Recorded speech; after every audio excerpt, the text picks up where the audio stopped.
les moyens. Et on peut dire que la Terre a eu un manque de confiance en soi-même de mettre sur pied un tel projet. Donc, elle s'est suffi, dans un premier temps, seulement de mettre des fruits et pas que des arbres soient eux-mêmes fruits. Et tout ça, c'est dommage. C'est une peur. Très souvent, les gens ne s'évaluent pas à leur juste valeur. Ils se sous-estiment et donc ils ratent pas mal de choses. S'ils s'estimaient à leur juste valeur, ils auraient fait des choses grandioses. Mais s'étant sous-estimés, eh ben, voilà, ils se sont suffis d'être des petits gens, alors qu'ils auraient pu être des très grands gens. À cause des peurs. On en revient au même problème. Un autre exemple que le Midrash raconte, Pahada halevana mipane aitcharut shel melachim beketer echad. C'est aussi marqué dans le Midrash. Au tout début, la lune avait la même grandeur que le soleil. Bon, elle est allée chez Dieu, elle est allée râler. Elle dit, c'est pas possible qu'il y ait deux rois dans ce monde. Eh ben, Dieu lui dit, ben justement, si tu as posé la question, alors va te rapetissir et laisse le soleil briller. On appelle ça à l'armée Shelat Kidbek. Pour ceux qui n'ont pas fait l'armée, on explique ce que ça veut dire. Le commandant, il dit aux soldats, ben, tu vas courir là, je sais pas, 1 kilomètre. Et le soldat dit, je cours avec le sac sur le dos ou sans le sac sur le dos? Bon, si déjà tu as posé la question, alors avec le sac sur le dos. Ça s'appelle Shelat Kidbek. Kidbek, c'est le grand sac pour les soldats dans lequel ils mettent tous leurs uniformes et leurs chaussures, etc. C'est un truc qui pèse environ 30 kilos. Mais comme tu as été idiot pour poser une telle question, alors tu seras puni, ben, tu courras avec le sac. Ben, c'est pareil. La lune qui est venue râler et de dire, bon, c'est pas possible qu'il y ait deux rois, il faut qu'on décide. Bon, si tu as posé la question, tu as raison, c'est le soleil qui sera le roi et toi, tu seras sa subordonnée. Ben, là aussi, c'est pareil. C'est une incapacité de comprendre qu'on peut partager les choses. Pas besoin qu'il y ait une seule direction. On peut se partager les corvées, on peut œuvrer ensemble. Mais très souvent, on a une certaine peur de concurrence. Si les deux, on a le même rôle, alors j'ai tout le temps été examiné à la lumière de l'autre. Et toutes ces phobies font que finalement, en fin de compte, tu perds au compte.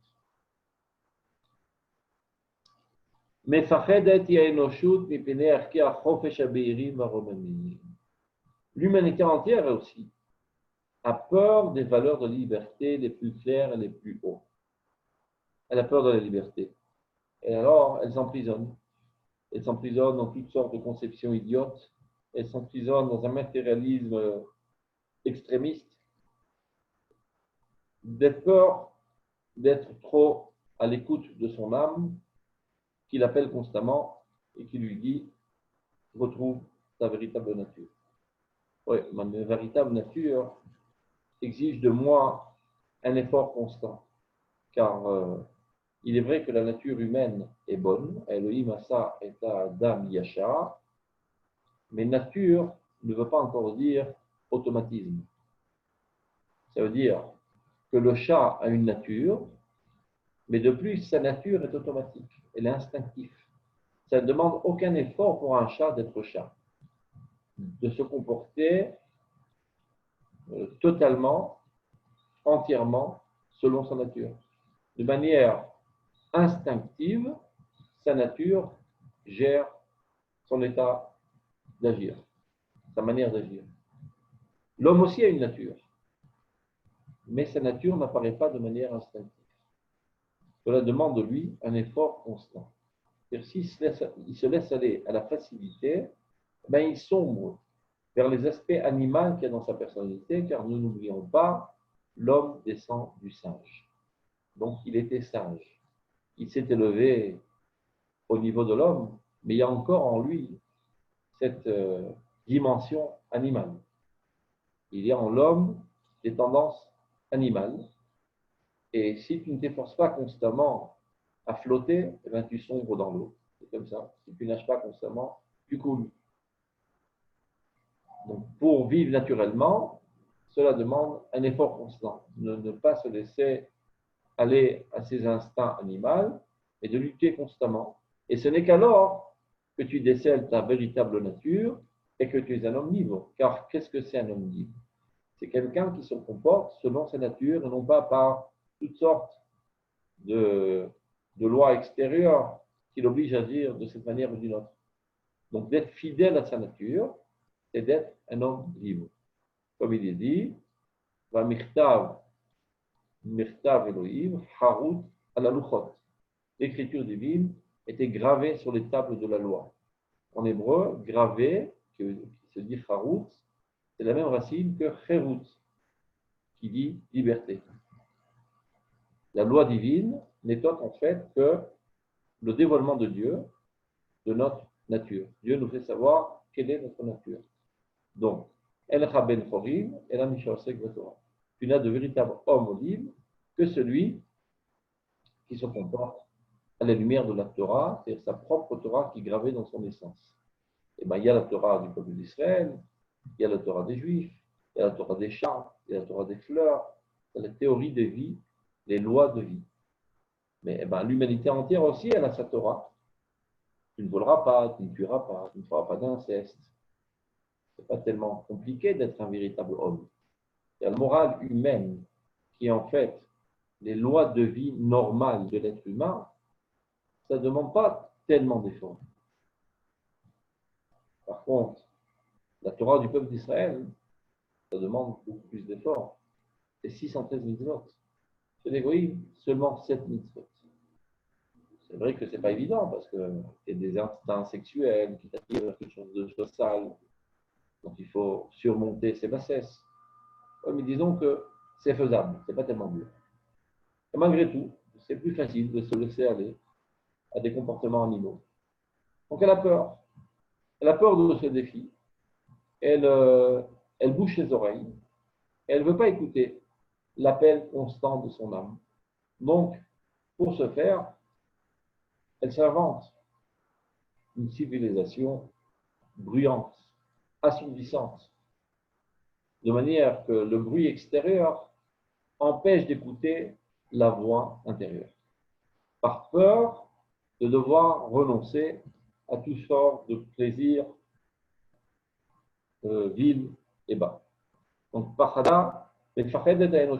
l'humanité entière a peur. Des véritables valeurs de la liberté les plus claires et les plus hauts. De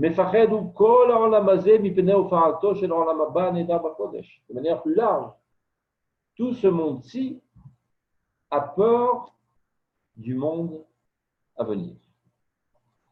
Le monde à venir, on l'a expliqué à plusieurs reprises, il ne s'agit pas du monde de la mort, mais il s'agit de ce monde qui est en train de venir et qui apparaît de plus en plus dans sa grandeur. Bon, c'est encore une fois la même chose. Apparaître, c'est-à-dire l'évolution du monde. Si on prend par exemple la théorie de Darwin, une fois on était des singes. La vie était cool quand on était des singes. On campait sur les arbres, on mangeait des bananes. Et il n'y avait aucune loi, aucune morale, on faisait ce qu'on a envie. On a évolué, on est devenus des hommes. Bon, il y a toutes sortes de morales qui nous empêchent de faire ce qu'on voudrait bien faire, etc. Il y a un prix à payer. Donc on peut dire que l'état humain aujourd'hui est considéré comme Olam Haba relativement à l'état précédent où on était des singes. On a progressé. Et de la même manière, aujourd'hui, on se trouve dans certaines situations, certaines conceptions des choses, dans un monde cruel, égoïste. Les gens essaient de s'accaparer un maximum de biens au détriment des autres. Et ça me fait profiter charnellement ou émotionnellement. Et je ferme les yeux sur tous les malheurs des autres. Et si je veux m'élever à un meilleur monde, qui est Olam Haba, je dois renoncer à cette cupidité, à cet égoïsme. J'ai pas tellement envie. J'ai peur. Mais c'est bête. C'est toi qui perds au change. Parce que lorsqu'on arrive, la vie sera plus cool, la vie sera meilleure, il n'y aura plus de guerre, il n'y aura plus de carpinnerie, il n'y aura plus de maladie, il n'y aura plus de mort. Ça vaut le coup de s'efforcer, de renoncer à toutes ces tendances basses pour gravir vers un monde meilleur. C'est vrai que ça vaut le coup, mais j'ai peur. Je n'ose pas le faire. Donc, toutes ces phobies sont des entraves au bon progressement du monde. C'est ce qu'il dit. Le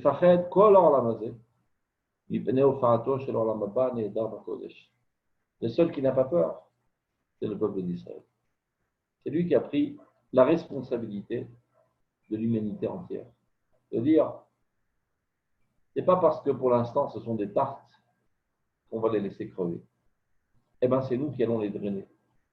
De bon gré ou de mal gré, comme une unité d'élite qui allons avancer quelques années-lumière en avance relativement à toute l'humanité, une fois qu'ils nous verront, qu'ils verront notre réussite, ça leur donnera envie. Ce n'est pas tellement facile parce que ça les dérange, parce que ça les délégitime, et donc ça développe de la haine, de l'antisémitisme, qui est la cause essentielle de l'antisémitisme d'ailleurs, parce que nos aspirations morales remettent en question la manière d'être de toute la civilisation humaine. Et donc ils nous haïssent. Comme il est dit, Lama Torah Mitnabe Sinaï, pourquoi le monde s'appelle Sinaï, dans lequel on a donné la Torah. Shierda Sina, le Motolam, depuis ce temps-là, toutes les nations du monde nous haïssent.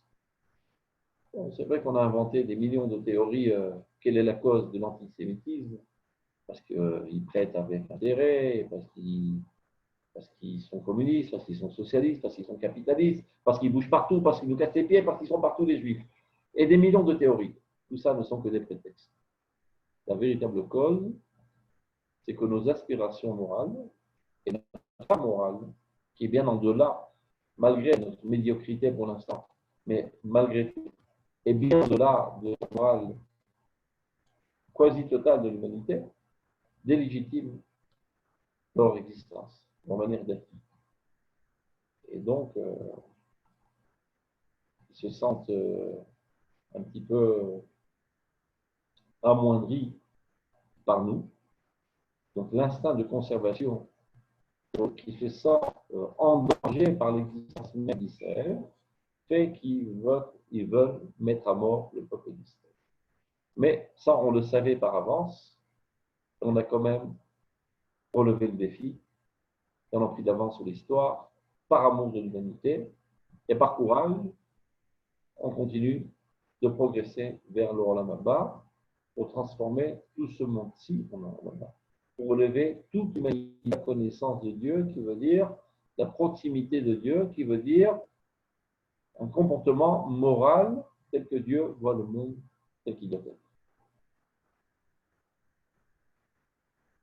Omlam, on continue. Mitoch otsar habitachon ba shelva. C'est-à-dire de ce trésor, de cette assurance totale. Ça veut dire, il n'y a pas de quoi avoir peur. Tout ça ne sont que des fantasmes. On peut surmonter tous les obstacles. Il y a dans, si je me trompe, dans leur moyen didactique d'enseigner les fondements de l'Emouna, c'est à l'aide d'histoires. Ils ont raconté plein d'histoires. Alors, c'est l'histoire d'un roi qui voulait évaluer l'amour de son peuple envers lui. Donc, il dit, celui qui viendra vers moi, qui arrivera à rentrer dans mon château, eh ben, je lui donnerai une très grande récompense et je le nommerai même ministre, etc. Ouais, donc les gens arrivent, mais autour du château, il y a des tigres et des lions, et il y a des fleuves dans lesquels il y a des crocodiles, et des soldats effrayants, et des feux ardents, etc. Les gens, ils approchent, ils ont la trouille, ils s'écartent. Il y a quelqu'un de courageux, il rentre dans le feu, tout d'un coup, ils se rendent compte qu'il n'y a plus de feu. Il traverse le fleuve, tout était seulement la prestidigitation. En fait, tout était virtuel. Et il traverse les murailles, il traverse tout, et il arrive dans le palais du roi, et il sera récompensé. Tout ça pour dire, cette métaphore, que très souvent, on s'imagine qu'il y a des obstacles et qu'on ne pourra pas les surmonter. Tout se passe dans ta tête. Tu as développé des phobies. Tu as l'impression qu'il y a une mer qui te sépare entre toi et la délivrance. Commence à traverser la mer et tu vas voir qu'elle va s'ouvrir. Très souvent, les gens se trouvent dans des situations complexes, au niveau individuel, conjugal, éducatif, national. C'est foutu, on ne peut rien faire. Ils lèvent les bras, ils désespèrent, et parfois, malheureusement, même ils se suicident. Si seulement ils avaient attaqué le problème de fond, ils étaient rentrés dans le tas, ils auraient compris que tout ça n'était que virtuel. C'est un Nisayom et Hashem. Dieu nous nous pouvez appeler le micro pour m'aider. Nisayom nous donne une. Comment tu dis, mon frère? Je n'entends rien. Ton micro est éteint. Appuie à gauche en bas. Mute. Non, c'est pas grave. Vous avez compris. Et en bas à gauche, mute. En français, je ne peux pas en saisir. Pas grave. Donc c'est Dieu qui nous met des entraves pour, au contraire, qu'on relève le défi et qu'on grandisse. Donc la parasamé, quand tu prends conscience de ça, eh ben, toute peur s'écarte. Au Migdal Oz Shem Hashem, Moyarut Tzaddik Nisgad. Le nom de Dieu est une forteresse. Et les tzadikim y accourent sans aucune peur. Vers Mechal, comme tzadikim. Bidusha d'Abitachon, avec la sainteté de cette assurance totale, Imaloup Gibotehem Shelo Olamim Vekol Asher Ben, c'est comme ça qu'on complétera et on annulera tous les défauts des mondes. Il faut mettre sur pied des gens courageux, des gens qui n'ont pas froid aux yeux, qui n'ont peur de rien. Comment on peut avoir peur de rien? En étant très proche de Dieu et sentant profondément que le divin se trouve en nous. Et qui peut tenir tête au divin? Je ne suis pas le bon Dieu, évidemment, je ne me prends pas pour Jésus, mais je sais que le divin rayonne en moi. Et donc, quand je fais avancer les projets divins dans ce monde, je ne suis pas tout seul à œuvrer. Il y a toute la force divine qui se trouve dans mes entrailles et qui me donne les forces d'agir. Donc, plus j'ai une conscience constante de Shiviti Hashem Lenedit Amid, Dieu se trouve face à moi. Plus exactement, je suis dans la continuité du divin, toutes ces phobies s'écartent. Bitrou Hashem, Adéad, Kibeya Hashem, Tsirolamid. Ayez confiance en Dieu, mais on ne parle pas d'une confiance en un Dieu qui se trouve dans les cieux, mais en Dieu qui se trouve en vous. Et n'oubliez pas que Beya Hashem Tsirolamid, que par le mot Ya, qui est Yudke Vavke, Yudke, Yud Olamaba, Vehe Olamazé, Dieu a créé tous les mondes. Dieu est à l'origine de tous les mondes. Donc rien de tout ce monde ne peut tenir tête au projet divin. Donc quand je suis en adéquation totale avec l'idéal divin et que je œuvre dans ce sens, je n'ai peur de personne. Même les gens qui se prennent pour des ours, qui hurlent devant moi et qui essaient de m'effrayer, je les considère comme des épouvantails. Mais les oiseaux ont peur des épouvantails.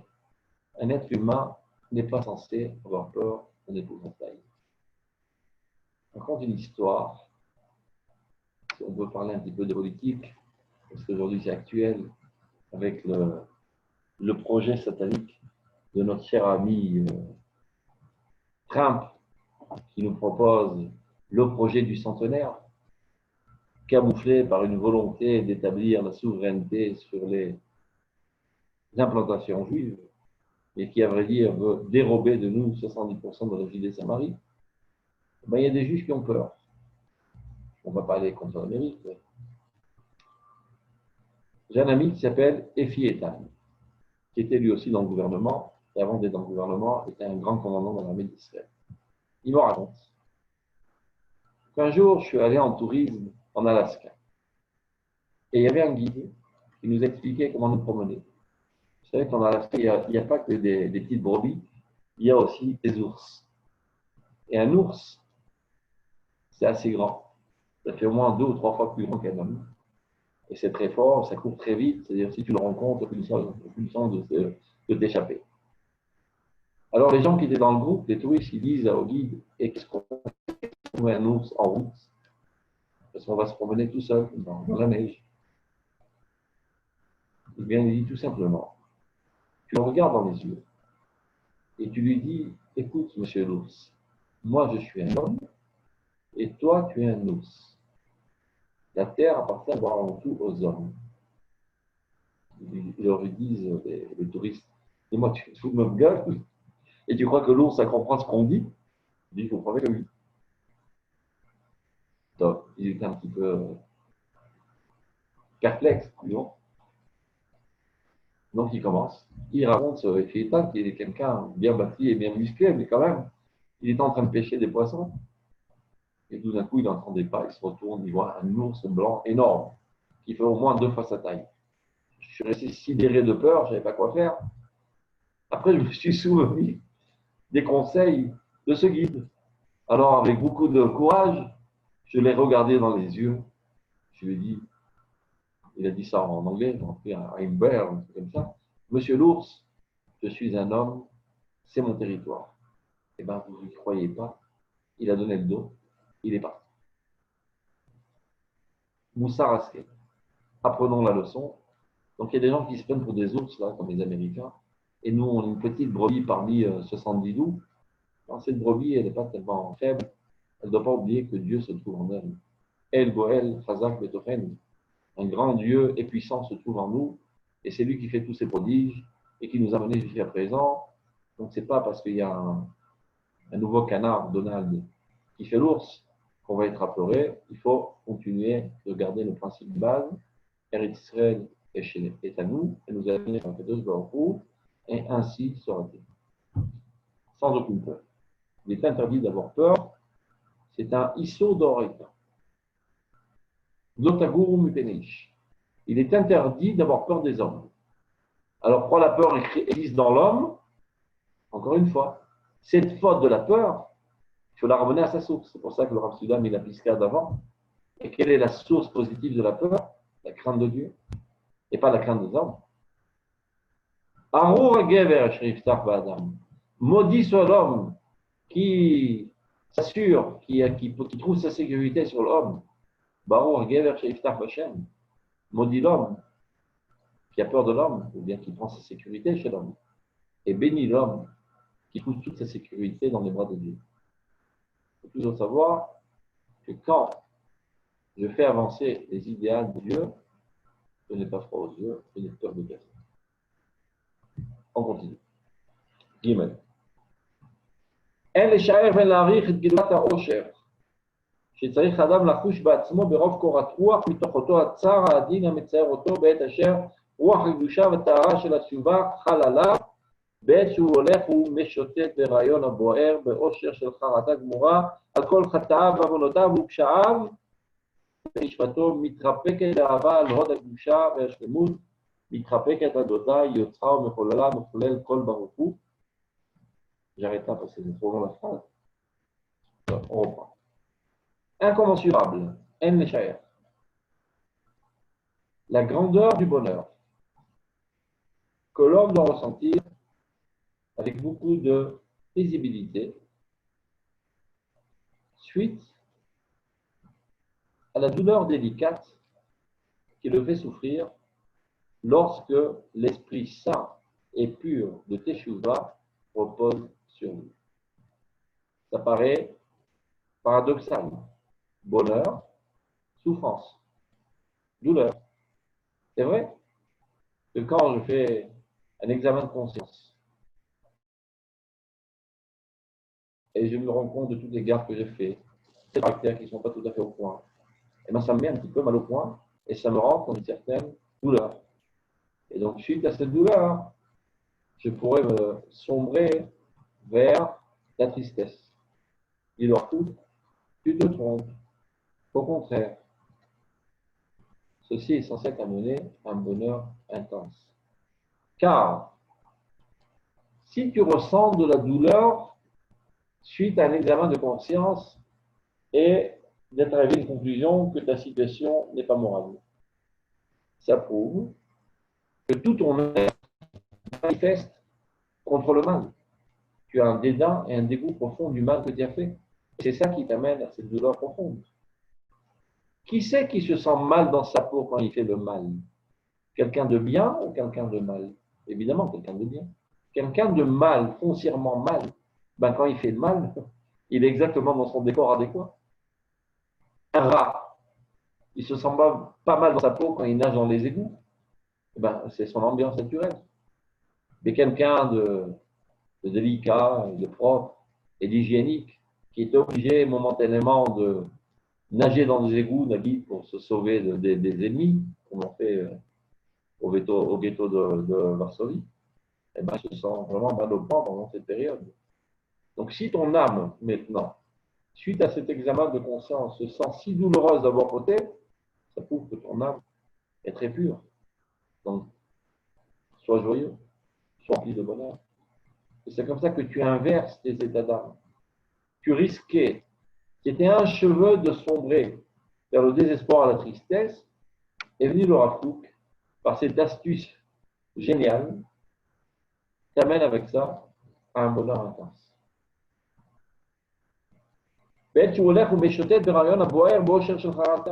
D'après à ce moment-là où tu commences à penser, à avoir des remords brûlants de toutes tes fautes, de toutes tes rébellions contre Dieu, au contraire, sois-en joyeux de tant souffrir de cette prise de conscience. Ça prouve que tu es pur, ça prouve que tu es saint, ça prouve que tu es bon. Sois-en joyeux, sois-en heureux.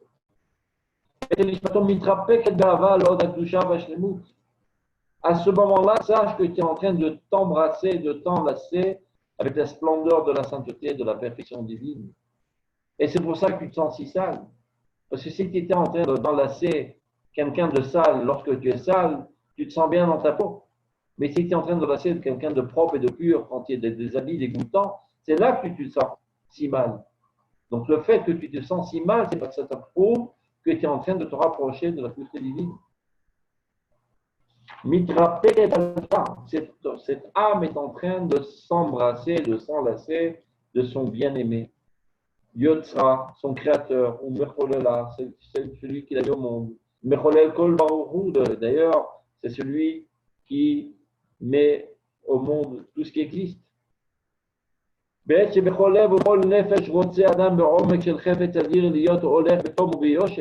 moment-là où l'homme ressent si puissamment améliorer sa personnalité, un désir profond d'aller dans la droiture, להיות צדיק, d'être un tzaddik, פועל צדקות, agir dans la justice, להיות ישר הולך נכוחות, d'être droit, d'aller droitement. אף על פי שהוא מתלבט מאוד איך להוציא את רגליו מתוך הבוץ של החטאים. Bien que pour l'instant, il ne sait pas exactement comment sortir ses pieds de la boue.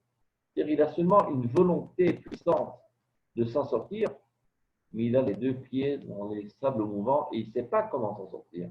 Donc tu peux dire, si pratiquement parlant, il ne sait pas comment s'en sortir, alors cette situation est gravissime. Eh bien non, dit le Rav Kook, c'est ça tout le fiche.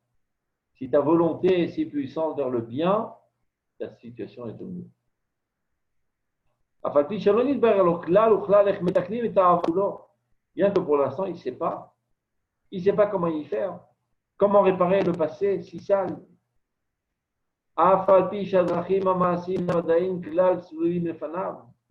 Bien que les chemins pratiques de la réparation de son comportement ne sont pas encore frayés, il est dans la brousse totale. Il avait un comportement ignoble jusqu'à présent, et ce sont ses habitudes, sa manière de vivre, c'est la civilisation dans laquelle il a évolué. Il ne connaît pas une autre manière de vivre. Donc il ne sait pas, techniquement parlant, comment sortir de cet état. Et il y a énormément d'entraves sur son chemin.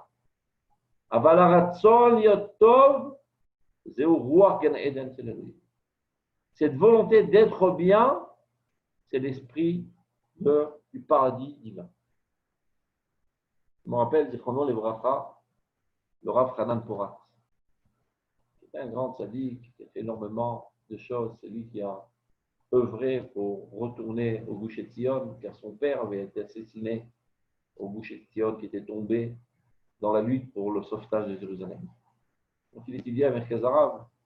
Et dès qu'en 67, on a libéré cette région, il a imploré qui lui permet d'aller agir dans ce sens. Et grâce à lui, tout le Gush Etzion a été remis sur pied. Et à la fin de ses jours, il est mort, je crois, du cancer. Et les derniers mots qu'il a dit avant de mourir,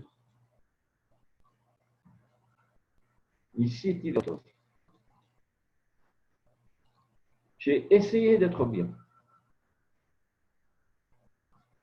Je ne sais pas si j'ai réussi, mais au moins, je l'ai voulu. J'ai essayé toute ma vie.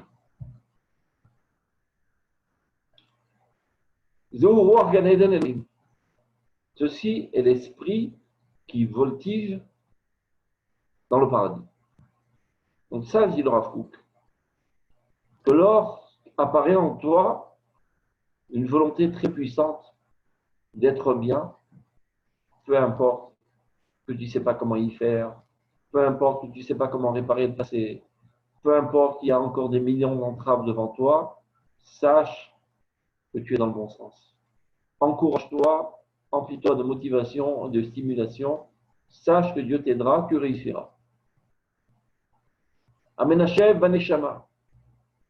C'est-à-dire cette volonté même de vouloir le bien, sache que c'est un vent du paradis divin qui souffle dans ton âme et qui t'amène à cette nouvelle motivation. Ou même aller au ta Osherenketz, et qui l'emplit d'un bonheur infini. À tel point que même le feu de l'enfer, de la douleur la plus pénétrante, suite à son examen de conscience.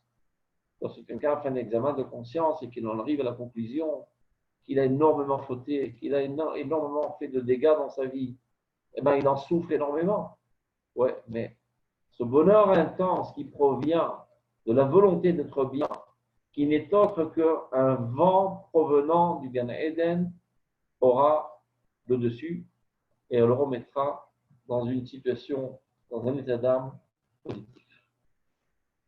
On termine, il nous reste quelques minutes, la dernière pista qui est petite, Dalet. Ateshuva imechuberet imakvura aishi.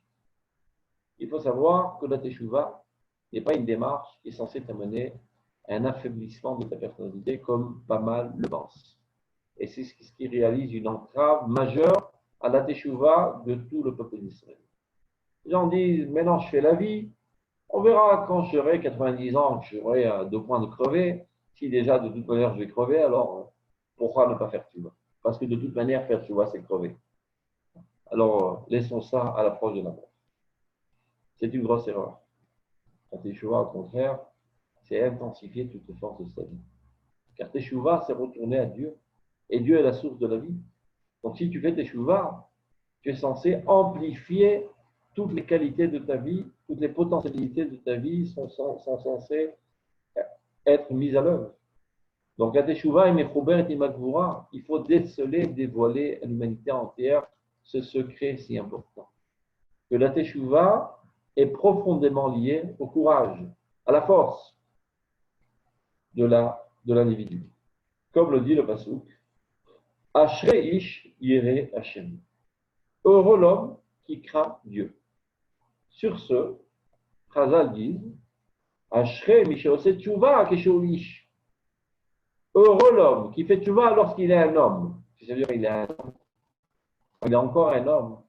Ce n'est pas quand il devient une loque humaine à ses dernières secondes de vie. C'est-à-dire quand tu as en toi toutes tes forces vives, toutes tes attirances sexuelles, etc., et qu'à ce moment-là, tu décides de faire teshuvah, alors tu es digne de toute louange. Si tu fais teshuvah quand tu es déjà un croulant, impotent, et que tu n'as plus aucune attirance, etc., c'est aussi une teshuvah, mais comme on dit, c'est mieux que rien. Ça, c'est le pshat de Chazal. C'est comme ça qu'ils ont fait la dracha sur le pasuk.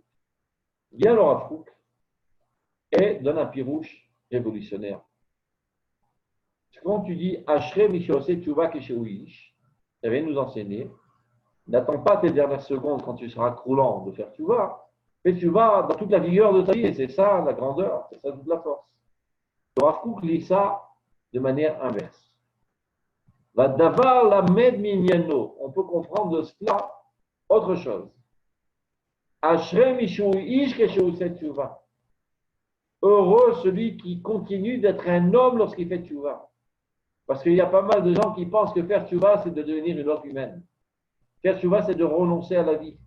Faire teshuvah, c'est d'aller s'enterrer dans les 4 coudées de l'individualisme et de s'écarter de toute responsabilité nationale, universelle, technologique, etc. Tu t'es trompé dans la boucle. Dit. Heureux celui qui continue d'être un homme dans toute la vigueur, dans toutes ses forces, dans toute sa responsabilité lorsqu'il fait teshuva. C'est ça la véritable teshuva à laquelle nous sommes appelés. Et lorsque nous dévoilerons ce secret de cette véritable teshuva authentique, tout le peuple d'Israël sera teshuva. Car n'oublions pas, on a expliqué à plusieurs reprises, qu'il y a dans l'être humain un instinct de conservation qui fait qu'il s'écarte de tout danger. Dès qu'il aperçoit au loin un danger, eh ben, il s'en écarte. Et s'il est assez fort, eh ben, il attaque le danger. Si l'humanité et le peuple d'Israël perçoivent la teshuva comme quelque chose qui viendrait amoindrir la vie, eh ben, il s'en écarte de manière instinctive.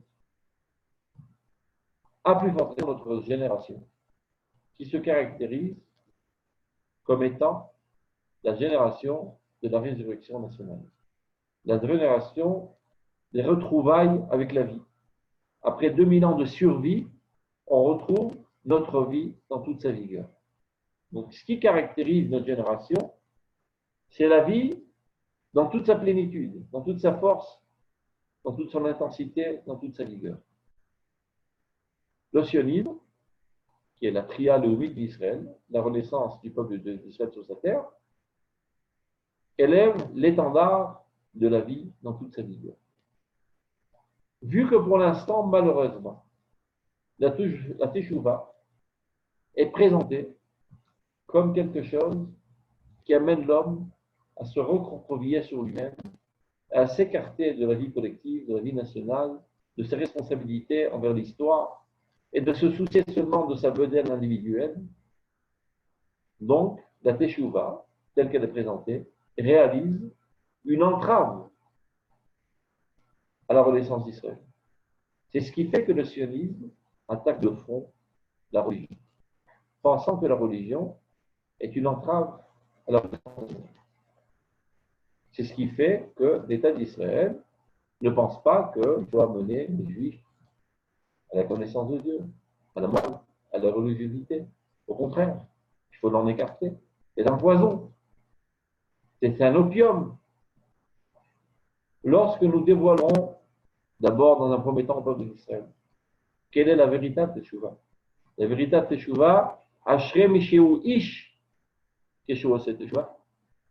Heureux celui qui est un véritable homme lorsqu'il fait teshuva, et pas qu'il devient un demi-homme, un quart d'homme ou un millième d'homme. Lorsque nous enseignerons ça au peuple d'Israël, alors tout le mouvement sioniste, toute la Renaissance nationale, tous les organes de l'État d'Israël seront tous mobilisés pour amener le peuple d'Israël à Dieu, comprenant que par cela, cela ne va que amplifier la force nationale du peuple d'Israël. Kol Tov, portez-vous bien, à la semaine prochaine. Shalom. Ça, je sais pas.